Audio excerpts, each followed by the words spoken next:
अमिताभ कांत ने खोले कई बड़े राज पीएम मोदी से जुड़े। जी हां, जब पीएम मोदी ने दी थी भारत के G20 से बाहर निकलने की धमकी, अजय पीरामल ने कहा, किसी भी प्रधानमंत्री के पास चिंता करने के लिए बहुत सी चीजें होती हैं, लेकिन वो भारत के 112 सबसे कम विकसित जिलों के बारे में सोच रहे थे और उन्हें ऊपर उठा रहे थे। यही नेतृत्व है। जी हां, चलिए खबर विस्तार से जानते हैं और तब तक आप हमारे चैनल TC न्यूज चैनल को लाइक एंड सब्सक्राइब करना ना भूलें।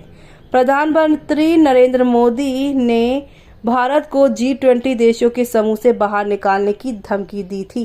इस बात का खुलासा भारत के G20 सरपा अमिताभ कांत ने अपनी किताब power with the leadership legacy of Narendra Modi के विमोचन के दौरान किया।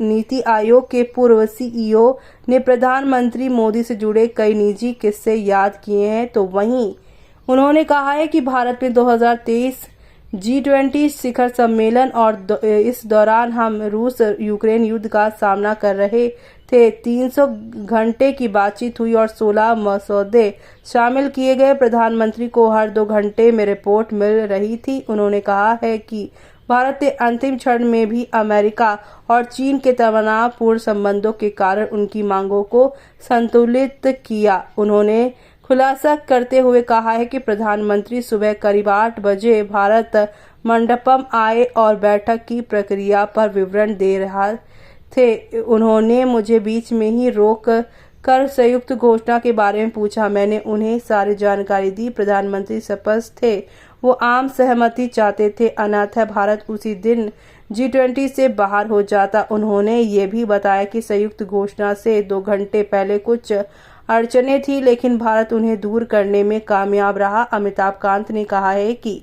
ये सिर्फ प्रधानमंत्री के कद और प्रतिष्ठा की वजह से संभव हुआ है।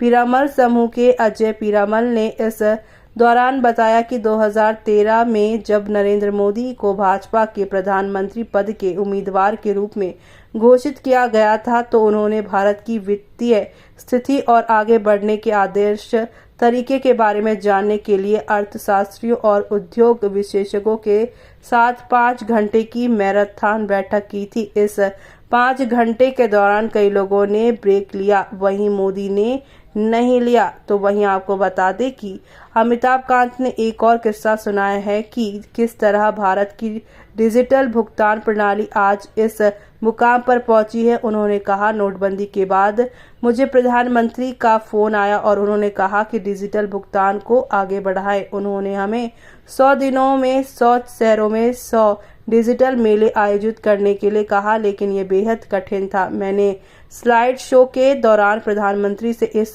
पर पुनर्विचार करने का 3 बार अनुरोध किया।